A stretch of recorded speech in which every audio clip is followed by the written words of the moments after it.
This is Outside the Round with Matt Merlo, a Raise Rowdy podcast. Madeline Merlo, how you doing? I'm doing great. How are you doing today? Doing well. We were just talking about late Red Door nights. Yeah. They're common. Yeah. You can't avoid them. It's a rite of passage, It for is sure. a rite of passage. Especially when you first move to town and you're just excited and everyone tells you, you got to go out and you got to meet people, which is true. Yes. And somehow you're just at Red Door and you're like, I got to find somewhere else to go. I'm here a lot. Well, it's like, and then you have the friends that are like, let's go to Broadway. Yeah. You're like, that's too much. That's too much. But Red Door is just right. You got to balance. Yeah. You know? When I first moved to town, I literally lived up the road Oh, from Red Door. dangerous. And so I had no excuse. People would be like, I'm like, you have no, just walk down, take you 1 minute. And I'm like, oh my goodness, you're right. You can't say no. No, I couldn't. And I didn't very often. How long have you been here in town? Almost 7 years. 7 years? Mhm. No Yeah, shit. I know. How Pretty old were you when you crazy. moved here? 23, I guess. Okay. Yeah. Mhm. Damn. Yeah, Yeah. I was 23 when I moved here too. Yeah. I actually hit 6 years in October, or later this month. It'll be 6 years for me. Okay. So we were Yeah. both BC before the pandemic. Yeah. Before COVID. No, that's to feel like it kind of, when I first moved, because I moved from Canada. I'm from Yeah. Canada. And I still toured and played a lot. So the first year that I moved, I feel like I was barely there because I was playing so much up in Canada. And then COVID happened. And then I was robbed, I feel like a little bit. So I still feel new-ish. I feel like I'm just kind of feeling like home. Yeah, and you're from been a the lot. western side of Canada, right? Yeah, about 30 minutes from the Washington border. Oh, Washington State nice. border. Okay. Yeah. Vancouver's beautiful, I've heard. It's insane, I yeah. still have to get to Canada. You should come. We just did a Raise Rowdy event on the complete other end out in Prince Edward Island. Okay. So Yeah. I know that's like, It's just also so amazing over there. yeah. Oh my gosh. So I need to get out of the country though, and I feel like Canada is the first place I got to go. It's great. It's where I'm from. I'm obviously very biased, but it's just so beautiful. If you love to snowboard or ski, or you like to mountain bike or hike or anything active, like it's just giant trees and mountains and ocean, and it's just really beautiful. And so just growing up in that environment, I feel like I just have such a love for like nature and the outdoors. And I grew up riding horses, just was like outside nonstop. And so it's a very cool place. Yeah. Was it a big adjustment getting down here to Nashville?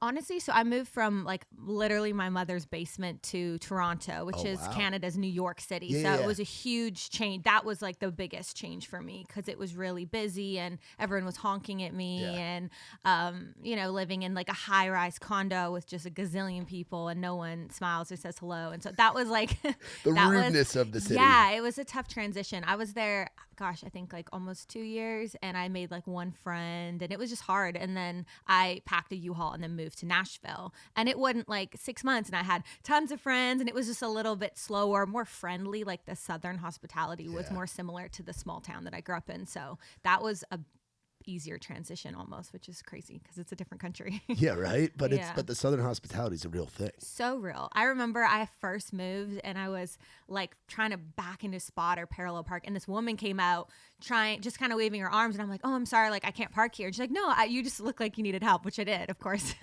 And she helped me park into the spot, and I could not believe it, especially coming from a big city. I was like, this just would never happen in a million years. Back home in New York for me, that's somebody Okay. saying, don't be taking my spot. They're not helping. In 100%. Toronto, like you No. said, very Yeah. similar. Absolutely. Very similar to it. So you got a lot going on here in the month of October, huh? October's a good month for your girl, for sure. Opry debut, EP. Pretty crazy. How we feeling about it?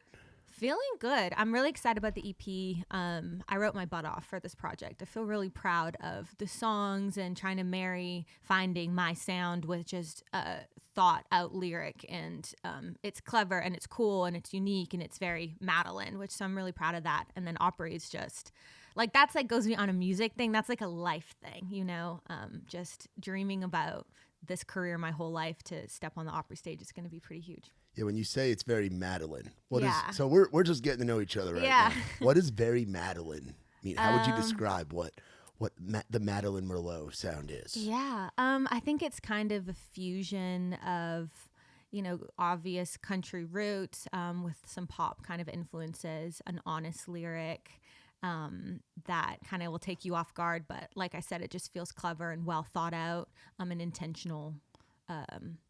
I think the perspective is what makes this project interesting. It kind of comes from a different place, looking back a bit and going through all these kind of wild emotions. And then the whole EP ends with, you know, like landing where you're supposed to be with who you're supposed to be with. And so, yeah, like I feel intentional. Yeah, I feel like that's authentic. Yeah. And a lot of people can relate to that. Yeah. And especially it seems like in the past few years, people are craving real shit.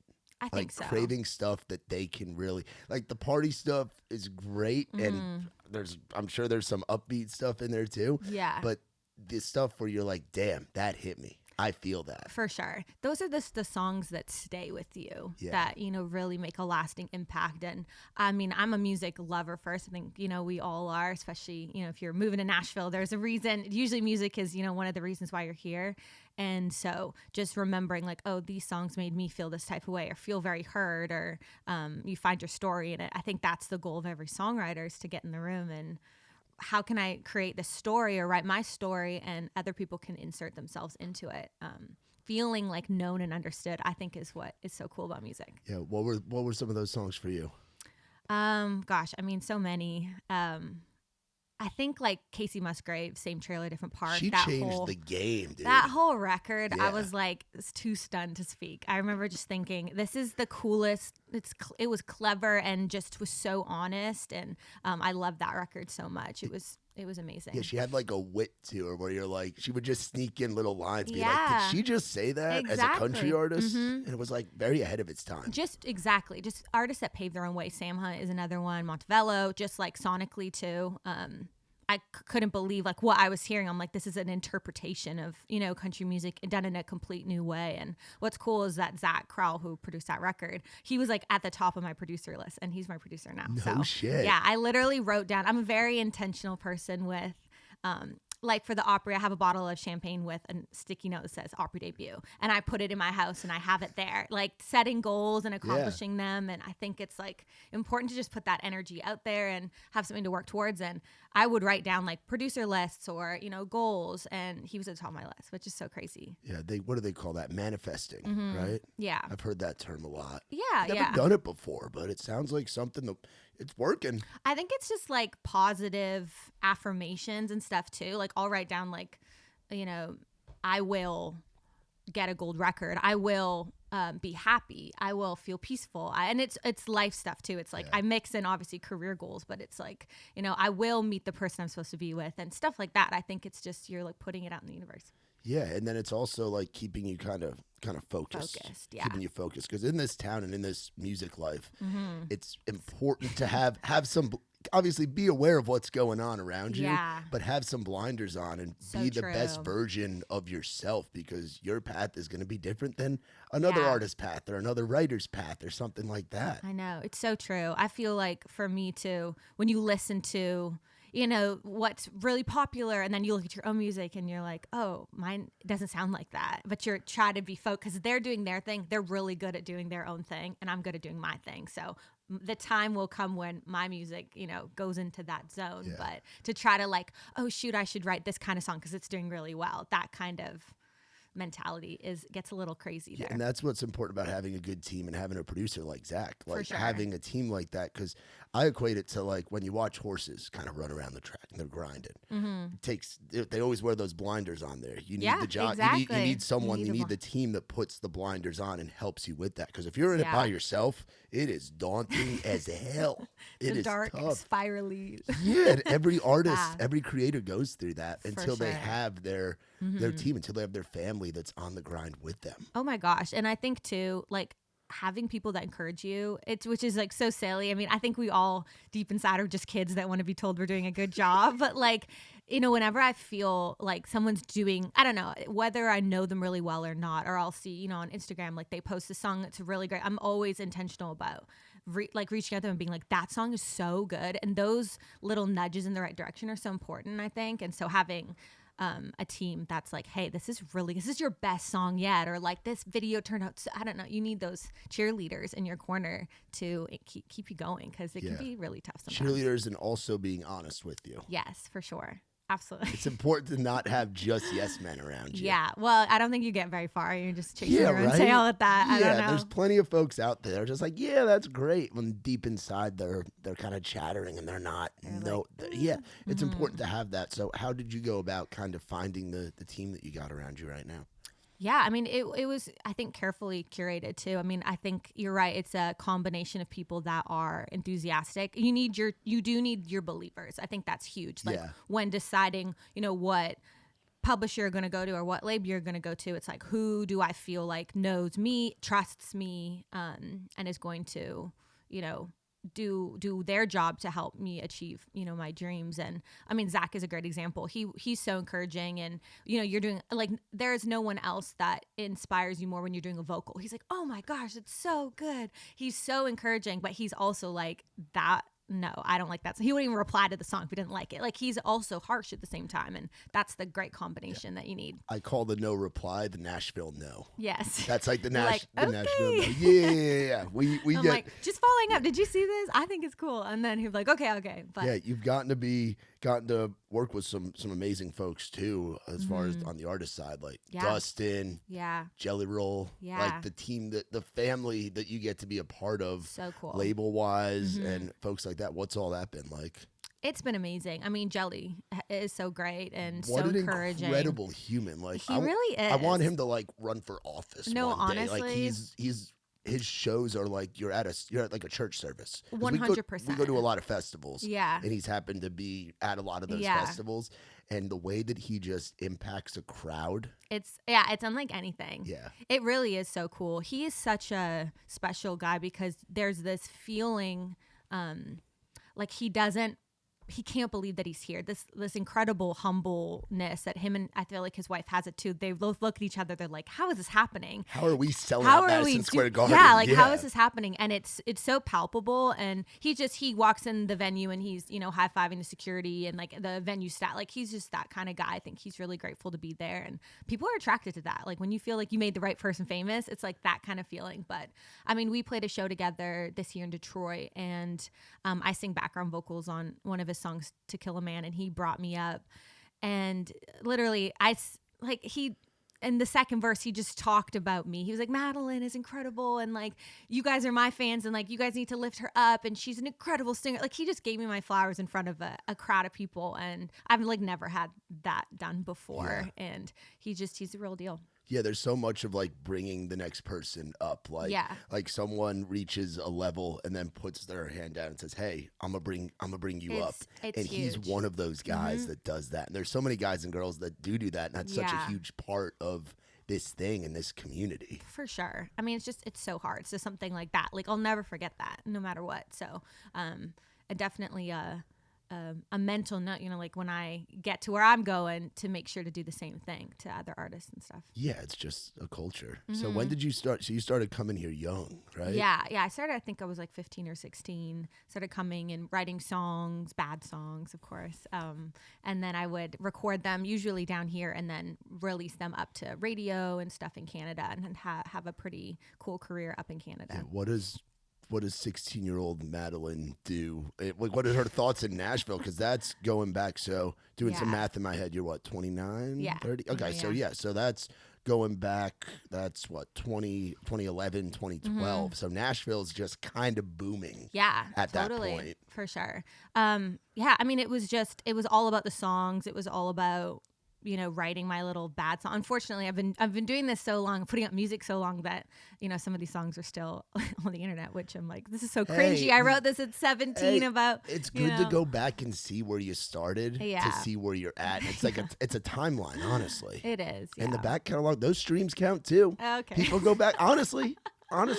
Yeah, you're right. Sometimes I'm like, oh, was I, No, it's part of the story. It's part of your origin story. And the Canadian country scene is a place that gets that has really, I think, the bridge from Canada to Nashville.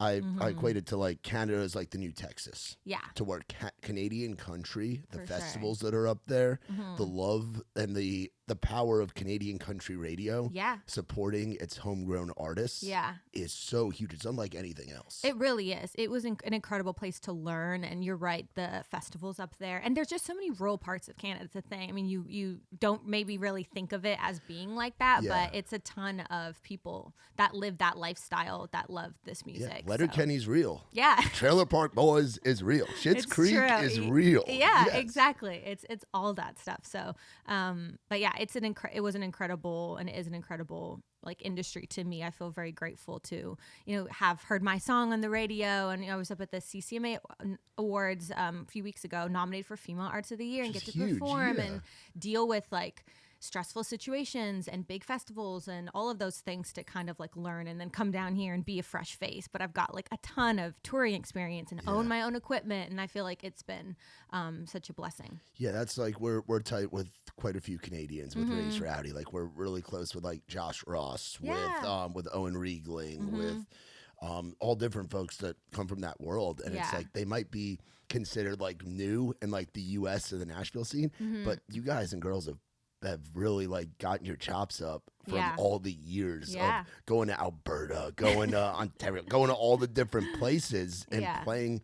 Boots and Hearts is as big as any American festival. It's huge. Yeah, absolutely. I think it's an incredible place, and I think too when any artist like goes up from the U.S. and plays up there, they'll tell you, they're like, they know what's going on. Smith has personally told me, he's like, bro, there's no crowd like a Boots and Hearts crowd. He said that was one of the first moments on stage where he just cried because he was like, these folks know our songs too. Know songs, yeah, absolutely. Yeah, it's pretty trippy when you go to a place you've never been before and people know your songs. Yeah, have you had? Where have you had that? Have you gotten to do, like you said, Detroit with Jelly? Have you gotten to do a lot of touring here in the States? Yeah, this summer was really my first year where we did kind of an even amount in both places, and it's so different. I'll go up to Canada and you're playing an hour set, and majority of those songs were on radio, and so they know the word. Then you play down here and they don't know them at all, so it's just like weird to do like one weekend here, one weekend there. It's a little Hannah Montana-ish, but but it's pretty crazy. Like I have a song, Girl Where He Grew Up, that had like a TikTok moment, and it's so crazy that at every show, and it's out in the world, like I released it on my last EP, but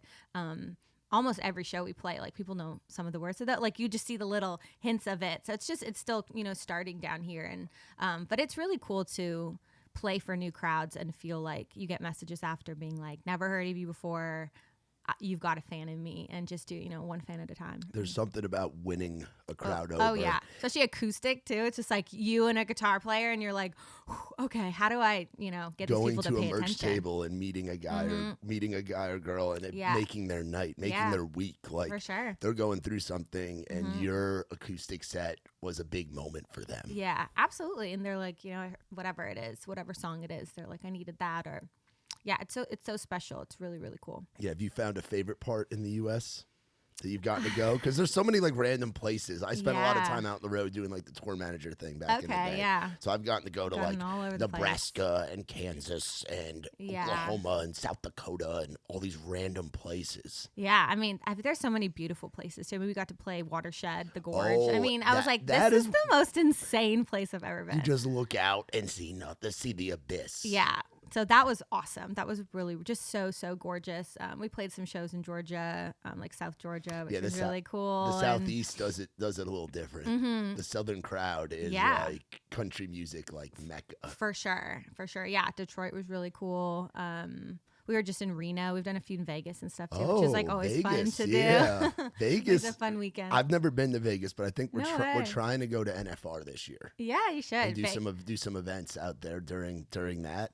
But I've heard Vegas is a spot you can only do like 2 or 3 days max. Like I hear Vegas is a lot. Yeah, for sure. We were talking about Red Door being like a black hole. Like Vegas kind of has that where you don't realize what time it is, and you're like, oh shit, I've been in here. Oh, they're deliberately trying to make sure you don't know what time it is, for sure. Yeah. There's a really big country bar out there called Stoney's that a lot of people have played, and it's really cool. I mean, I remember the first time, you just don't like equate Vegas with country fans, and it was like they were line dancing, like it was so country. I was like, this is so awesome. You would never think of Vegas and like that, but country fans we're everywhere, Yeah, we definitely are. We definitely are. What do you like doing when you're not doing music?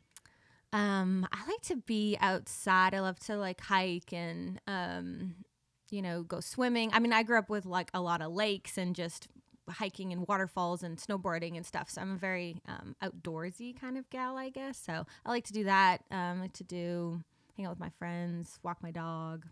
I don't know. It's sad. I feel like I should have more hobbies. I like to paint. You like to paint? Okay. I like to paint. I feel like with COVID, I was very like lost because I didn't do anything other than play music and think about what I was doing and write songs. And so when touring kind of stopped, I was like, oh, who am I? I have no idea. And so that was the year of the painting and the year of being like, what else do I want to do? Yeah, it was a time where everybody kind of got to take a breath and look in the mirror and figure out, who the hell am I? Yeah, absolutely. And I started singing at literally age 6. Like I grew up, with a music running in my family, so really hereditary in a lot of ways. And it's been, I think I'm jealous sometimes of the people that they're 20 years old. They're like, oh, I was in school for this and I picked up a guitar and realized I could sing and like now I'm super famous. Yeah. And I'm like, wow, because I've just done it my whole life since I was teeny, that it's my identity. And so that's a really like dangerous place to have it all tied up together. And so with COVID, it was like, okay, you can't make music right now. What are you? And I had no idea. Yeah. I really was like, I still am figuring that out. Yeah, everybody's path is different though, For sure. And social media is a big thing. And there were guys and girls that had to figure out how to play a show. Luckily, you knew how to play in front of people going back to being a kid. A very young kid. Really, really young. Yeah, always. So, yeah, I'm definitely grateful for all of the experience and stuff. That's for sure. What kind of songs were you singing at age 6? Is this like church stuff or what? I sang Somewhere Over the Rainbow in my kindergarten talent show. Wow. Very cute. Okay, very, we'll have to find a video of that somewhere. Yeah, I think it exists. Country music, I was obsessed with like belty, Martina McBride, Broken Wing, this like very sad song about domestic violence. I was like 8 years old singing my heart out with it. All types of music, Disney songs, but I'd auditioned for commercials and musical theater and talent shows and whatever it was, competitions, and never won any of them. But I'd say you're winning right now. Yeah. You look back, it's like I know. I'm like, how did I just kept going, even though I'd get second place or I'd get cast in the chorus. Like I was never like the star. I was never like the one who everyone was like, oh, watch out for her. And I don't know, put a little chip on my shoulder, I guess, and I'm still here. And that's a good thing to have because it keeps you hungry and it makes you appreciate the moments of having a deal, having these opportunities, 100%. getting to put out an EP with a label, like getting to do everything that you're doing. Yeah. Makes you appreciate it. It does. Heck of a lot more. Yeah, you can taste it for sure when you feel like you've grinded for a long time. And I'm really grateful. I always say like, I'm so grateful for this, but I really am, because it's like, I mean, you walk down Broadway, or I got home last night and I was at the airport and there's a girl singing. She's so good. She was incredible. And it's like, there's so many great singers and songwriters and artists in this town and across this country and around the world that will never get their songs heard. And so anytime I get the opportunity to put out an EP, like that is truly such a blessing. And I feel really grateful for it. And, to have a record deal, it's like, that is so like, that was the biggest thing. And some people, if they just got it right away, it might not really be able to taste how awesome and how special that is. But I was able to. Yeah. So tell me about One House Down from The Girl Next Door. It sounds like this EP is coming from a very like vulnerable kind of place. Yeah, I think especially that title and that like idea really hit me, because I'm like, I've always felt, one house down from the girl next door, and everybody's like growing up lives look perfect and their families look perfect and mine wasn't, and always felt kind of like left of center. And so when I had that idea, I was like, playing with a couple different ways to write that song. And one of my co-writers, Emily Wiseman, was like, didn't you marry like the boy next door? Emily is a monster writer. She is one of the most gifted insane songwriters I have ever written with. Like, her brain is so beautiful, and the way that she can tell her story and other people's stories. And yeah, she's awesome and a good friend. But yeah, she's like, didn't you like marry the boy next door? And I was like, kind of, yeah. And so it kind of started with that, and the whole EP is just kind of like stumbling and fumbling through life and love, and like knowing you're in the wrong place, but like how do you get out of it, and how do you like leaving something that you're in and committing to that. And so you can just kind of follow the character through hardship and 2 steps forward and then 10 steps back kind of vibe, and then by the end of the EP, you end up with who you're supposed to be with, like I said, in the timing that's right, and kind of acceptance of like who you are, I guess. Yeah, and again, that's the relatability Yeah. that girls and guys are going to relate to. For sure. Which is very, very powerful. Yeah. There's like butterflies, like the symbolism of the album. I feel like there's a lot of evolution, and the project was written from this like part of my life that was one of the hardest, and then it ended up there's just so much growth and like learning in that period. And when you're in it, it's really hard to tell. It just sucks the whole time. You're like, this is horrible. And then when you're out of it, you're able to look back on it and see what was happening, like what God was doing in that moment. And so the growth. The growth, yeah. The growth is huge. Talk about this CMT Next Women of Country thing, dude. Oh, so amazing. I mean, if you look at the classes before that were in that, it's pretty insane. Like or almost every female artist that it's like Lainey was in it, and I think Kelsey was in it, and Ashley Cook was in it. So it's really cool to just be honored in that way. And what a great program to support women, and getting to go to the CMT Awards. That was so cool. And, walking a red carpet in Austin, it was just crazy. So grateful for CMT and Leslie and Stacy and all the people over there. And growing up like a big country music fan. Of course. You remember watching music videos, watching those old Toby Keith videos on CMT. I remember I was watching them. Of course. Between Reba or the Reba show being aired and music videos, and absolutely I would get ready and have just CMT going on in the background, doing my makeup, getting ready for school or whatever it was. So it's pretty crazy. Yeah, definitely very crazy. And this One House Down song, we're talking about like having Dustin Lynch on there. That's a big freaking deal. How did that all kind of come to be? Yeah, so Broken Heart thing. Well, I had just sung background vocals on Dustin's record, and so I kind of like knew him, and we did actually like a CMT campfire thing together, and so I got his phone number, and when we got that song, it was, I don't know, it felt like very, it's, the song is really about fresh off a breakup and like not really knowing how to adjust to it, I guess, and it felt very honest and colorful, and needed an emotional voice, and Dustin has one of my favorite voices in town. There's so much like texture, and I don't know, I love his voice so much, so I texted him the song.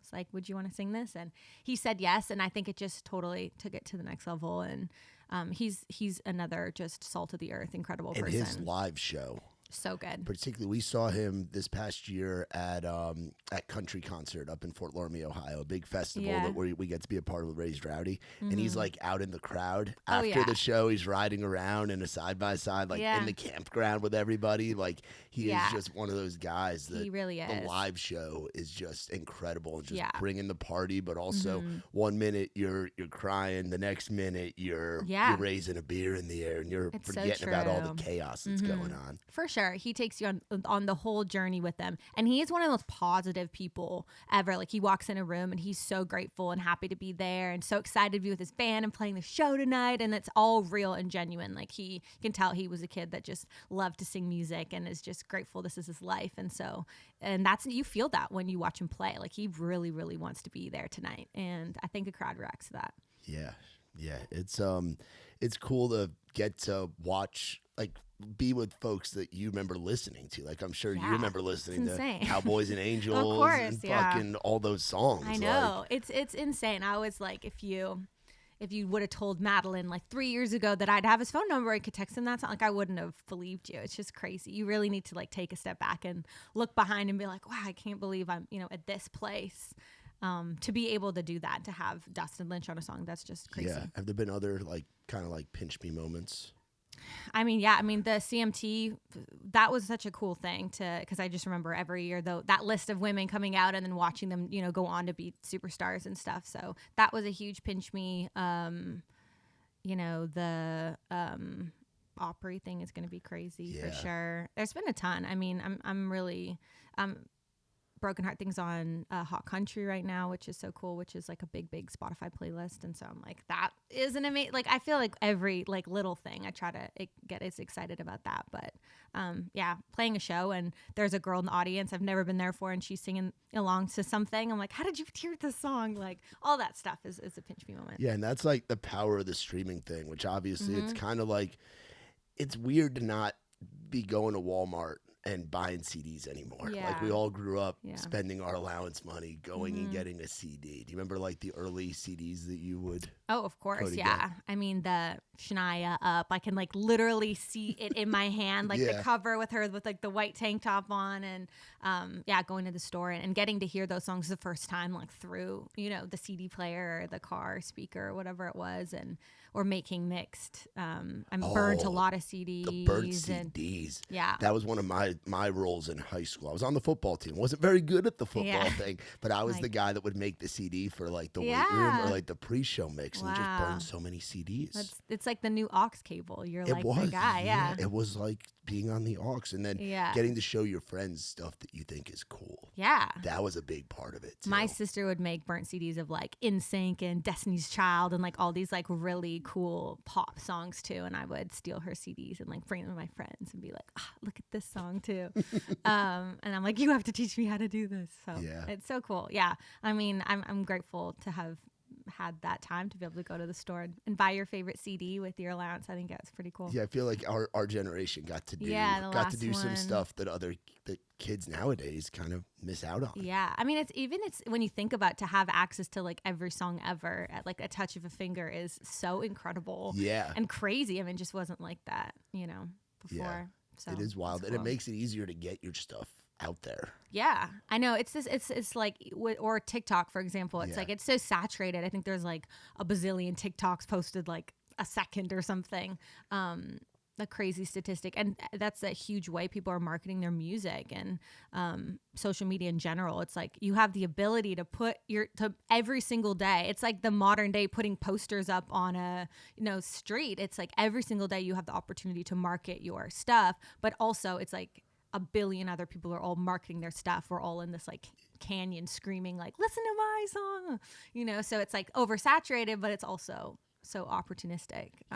So it's both at the same time. Yeah, there's like pros and cons to it. I joke around that it's like being an artist or like trying to grow something. It reminds me of like the traffic of like as the city's growing. So it's kind of cool that like the parallel of like Nashville growing. Yeah. It's like there's a lot more cars getting off the exit that you need to get to for like success or whatever. Yeah. Because it's just there's a lot more fish swimming in the sea right now. For sure. Which is great because it's like now everyone has an opportunity. Some girl in her room across the country, can post a video on TikTok and it can blow up and like her moment. Like she wouldn't have been able to do that unless she would have packed her bags in a U-Haul, moved to Nashville or whatever it is. So there's so many more opportunities, but it's like, crazy at the same time. Yeah, it definitely is. And it's like there's so much music that comes out on like a Friday. Yeah. I think it's like there's like 27,000 or something. I forget exactly what the number is, but it's wild. I know. It's wild. So how do you, other than put your blinders on, like you said, and just stick to what you're doing? Because it's like, it's just, you just have to believe in yourself and your voice and that your story, people care enough to listen to it and keep going. But that can feel really daunting for sure. Yeah. And so much of it is like having your crew. Like we talked about the team before. We always talk about like your class when you kind of move to Nashville. Where it's kind of like your graduating class in a way. Who were some of the like early homies that you had, or like some of your like close friends that are also in the music world?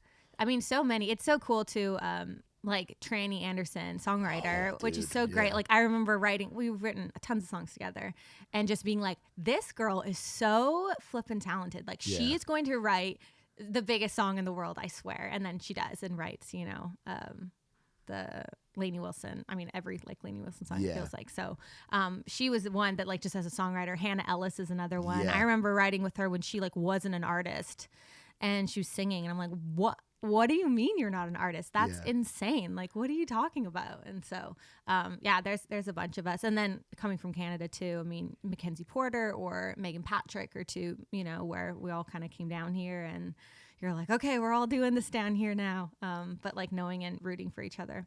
Yeah. Yeah.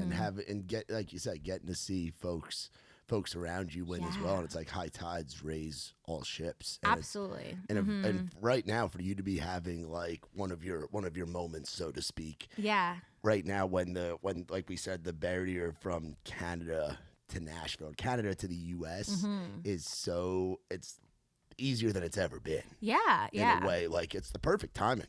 I think so too. I mean, I think there's tons of benefits. I think also, when you're coming from a new country like Canada, there's a lot of different hoops you're jumping through, which just shows like the grit of all of those, whether it's Josh or Owen or Mackenzie or whoever it is. It's like, people don't know you have to get a visa. Okay, so you have to come to town. You can't stay there without a visa for longer than 6 months. So you need a job in 6 months. You need to get a publishing deal or somebody to believe in you enough to, put their name on the line to say like, I'm hiring this person to write songs or whatever it is. And you have no credit when you move. That you can't get a credit card. Like they're like, you don't exist here. You're an alien, So it's like, to buying a car, good luck. Getting an apartment, good luck. Like it's like all of these crazy things people don't even think about. So to be here takes another level up just to exist in the country you were born in. What was your 6-month job that you had?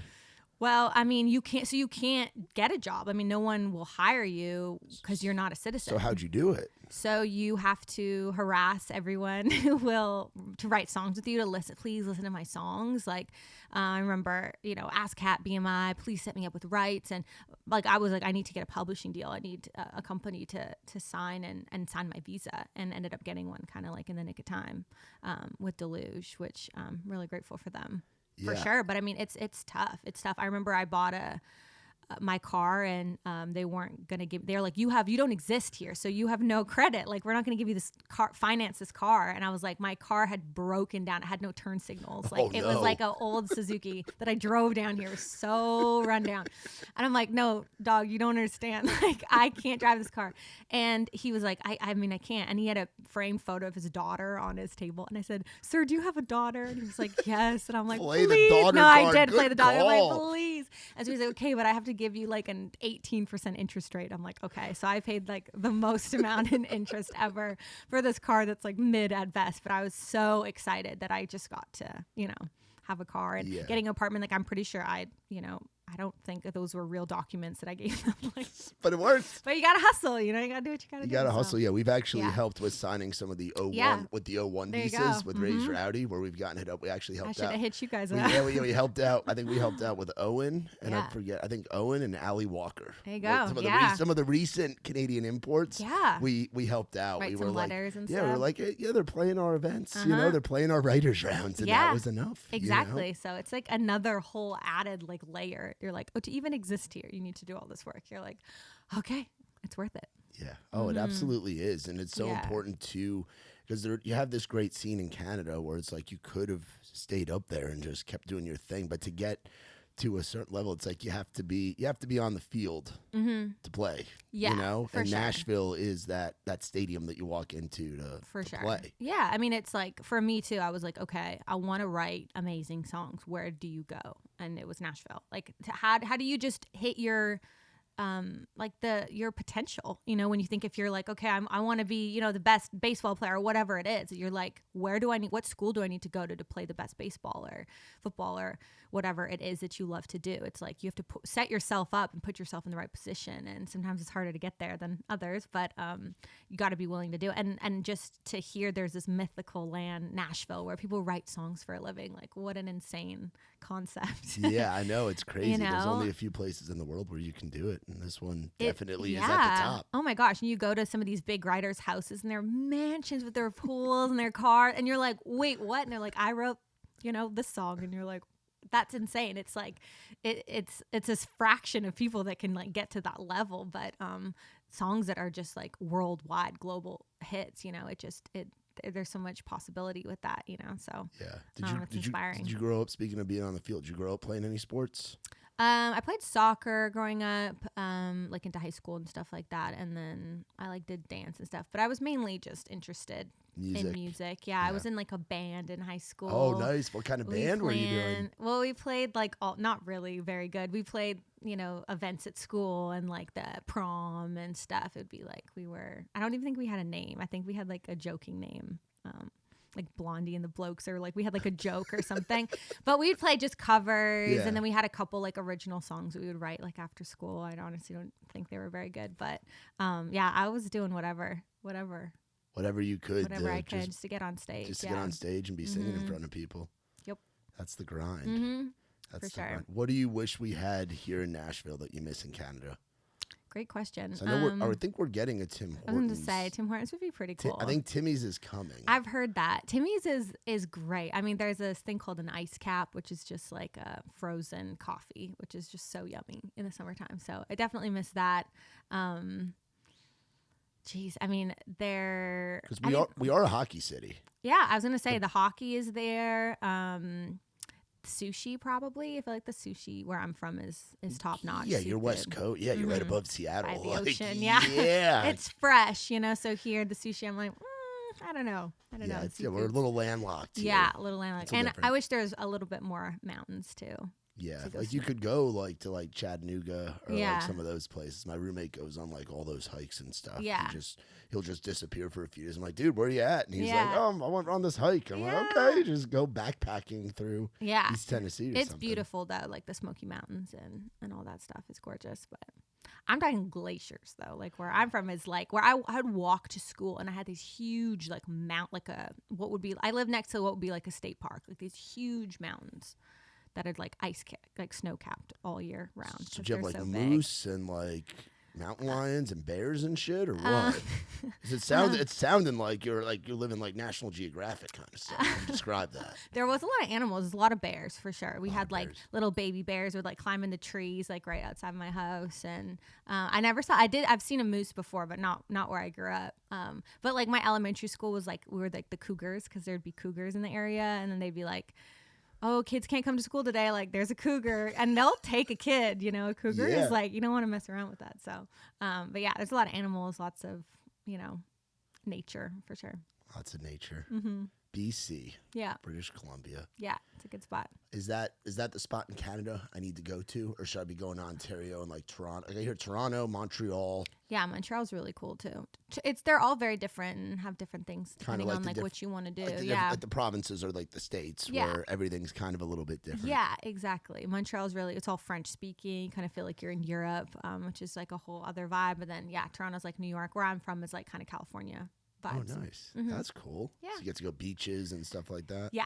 Yeah, it's the warmest part of the country too. Wow, that matters. That does. I think that matters because Canada gets really freaking cold. Yeah, it's up there for sure.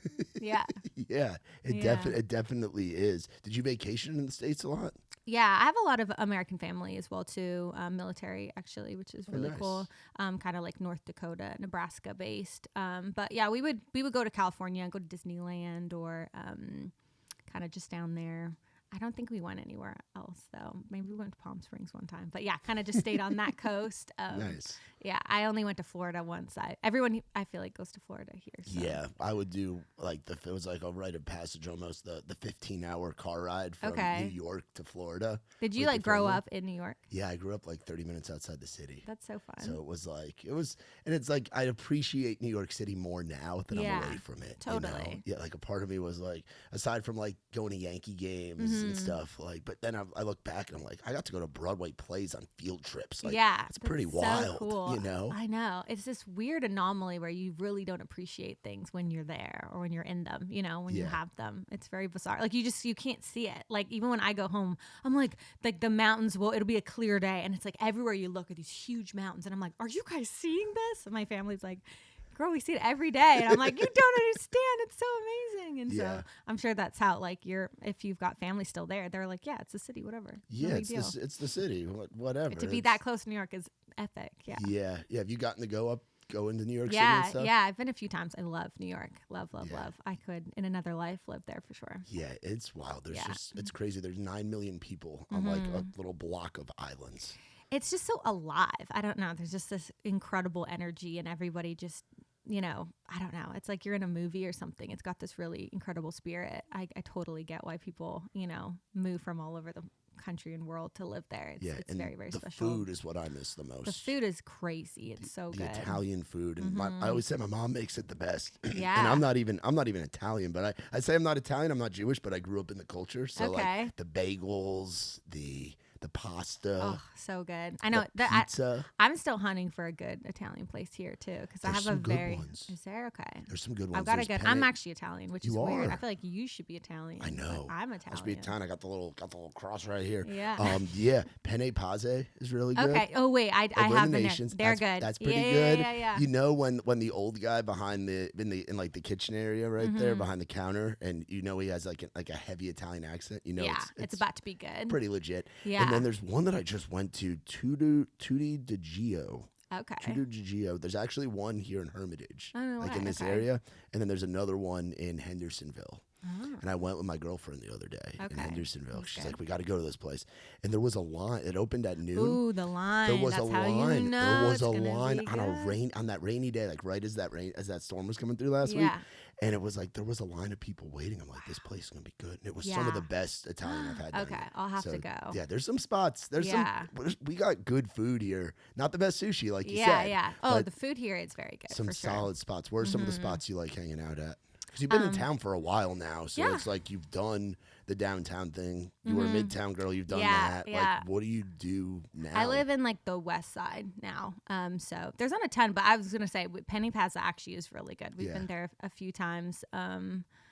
Let me see. I love Sunda downtown. There is some sushi, but it's all like very fancy. Like where I'm from, it's like you'd be like, oh, let's do something chill and get sushi and just get sushi and sit on the beach. Yeah. It was like a cheap, chill thing. Now it's like you gotta go fancy if you want sushi. But love that. Geez, what else? I mean, near me, there's not a ton over on the west side. The Nations is up and coming, though. Yeah, we got 51st Deli, which is yummy. Solid. We have a new bagel spot that just opened too, Benji's Bagels. Ooh, 10 out of 10 I gotta stuff. check that It's out. really good, yeah. I gotta check that out for sure. And then you got Daddy's Dogs over there. Daddy's Dogs, yeah. Which that was the spot during COVID. I don't know if you remember. They were doing the concerts where they had the bands playing on the roof. No way. I did not know that. It was like so funny. It was like one of those like drive up concerts, but everybody would just like bring their chairs and sit in like the parking lot and like the street across from Daddy's Dogs. Yeah. And they'd have bands just playing during COVID, like That's on so top cute. of the roof. I love that. Yeah, I love living in the Nations. It's a great place, I feel like. Yeah, it's a good They're spot. always like doing fun and it's stuff. up and coming, like Red Bicycle, solid. Red Bicycle, solid. Yeah, good coffee for sure. Yeah, very good coffee. There's a lot of good coffee here too, which is what I like. I agree. I think you need it with everybody grinding here. You need the I have a caffeine. rule that like I think my sister came up with it because her partner is like very like he loves coffee so much, and their rule is like if the drive is longer than like 25 minutes, I think you have to get a coffee, and that's my new rule now. Ooh, okay. Because you're always like, well, should we get a coffee? My husband's like, ugh. It's like so out of the way, and I'm like, if it's longer than 25 minutes, we can get a coffee. So you got a coffee today coming from the west side over to here. Of course, I was gonna say today's a coffee. I feel like it's just you just need it. I just need it with me all the time. Yeah. You know. Yeah, when I was on the road, I used to get the Stoke, the cold brew coffee. Okay. They sell it. It's Yeah, like in a yeah. big thing, and I would drink like a bottle, like the whole bottle, like in Wow. a day. Tour manager life while being Totally. sober. It's Yeah. like you just caffeinate You got to. the hell up. Wow, that's impressive. That's a lot. What's your drink of choice when you're out? Like at a bar? Or Yeah, like for you're at a coffee? bar. Yeah, like you're at a bar. It depends. If I'm at a bar, I'm probably going something simple like tequila soda or vodka soda Okay. with lime or something. If I'm at like a restaurant, I like a espresso martini. Ooh, okay. Or I like a mule, like a Moscow mule. I love like anything ginger. You and my girlfriend would get along very well. Okay. I know. I've Yeah. ordered a lot of espresso martinis There in you my days, go. and I've never drank one. Oh, you know? they're delicious. Yeah. They're so good. Yeah, I mean, I'm kind of like, especially if you're getting like a cocktail, I'm like, I'm trying for it to be like yummy and fruity or something like that. Yeah. That's awesome. Yeah. That's awesome. So, like we said, busy October. Mm-hmm. Has it sank in yet? All the craziness that's happening. Man, it's tough. I feel like I'm like ready for it. I'm excited about it. Yeah, I mean, just especially the Opry too. It's gonna be really cool. Do you know who else is playing with you that night? Destin's playing. Oh, sick. I That's think, perfect. yeah, I know. So we're gonna do our song, I think, for the first time ever, which is a little scary, but I think it's gonna be great. And then I think Jackson Dean is playing. Oh, and he's awesome. Love yeah, Jackson. I saw his show this summer at a festival, and I was like, whew, he's amazing. He's so talented. So yeah, I'm just super excited. I feel like it'll just be a huge like check off, my, like I said, life bucket list, and feel like I'm accomplishing a big dream, and then just have this music out. I feel like I've had it for so long. I'm like ready for the world to have it too. And we've got like a short film that kind of comes with it. Oh, sick. Some new merch coming with it. And yeah, like I feel like the idea of like One House Down with the Girl Next Door is like a whole thing to me. It's like being proud of who you are and being imperfect is what makes you cool. And so I think that's the whole new vibe. It's like, you know, you didn't grow up that way, or like you don't feel good enough, but you're, you know, the way you are is what makes you awesome. So hell yeah. Yeah, I like that. What else is on the life list? I gotta know. On the life list, pry a little bit, or like the life, like you said, checking off some boxes. Like the Opry's doing it, this EP's doing it. Like For where sure. you're at right now, you're checking off some boxes. Mm-hmm. What are some other like? Red Rocks is a big one. Ooh. I want to play Red Rocks so bad. It looks so cool. I really want to go on like a big tour as well too. I've never really, like, I've always done like 6 weeks or like, but I want to do like a 3-month like full tour. You just want to go. I want to go. I want to do the whole thing, because like, man, the learning that happens when you're on the road is just unlike anything. And I feel like it's just such an incredible way to really get a solid group of fans. And so I'm excited about that. I want to put out an album, like a full length album. It's a big one.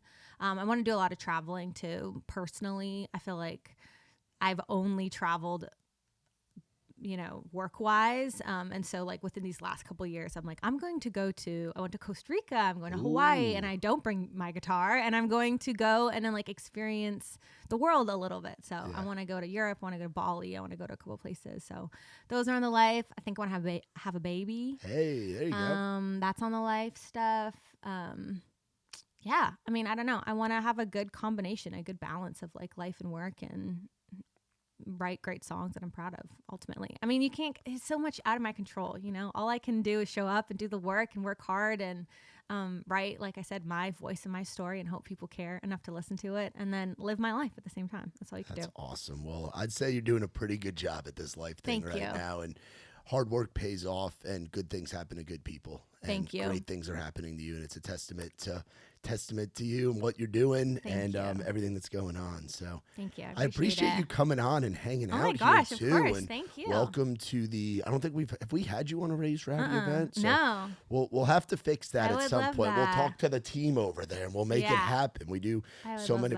We have so many things that we do here in town and whatever. But anything you ever need from us at Raised Rowdy, welcome to the family, sis. Our latest Canadian family member coming from the West Side. Thank you so much. We appreciate you so much. Of course. So One House Down from the Girl Next Door, the EP coming out October 11th, Opry debut October 16th. Our girl Madeline Merlo, she has got it going on. Y'all be sure to check out Madeline. Visit raisedrowdy.com for more info on us. For my girl Madeline, I'm Matt Burrill. This has been Outside the Round.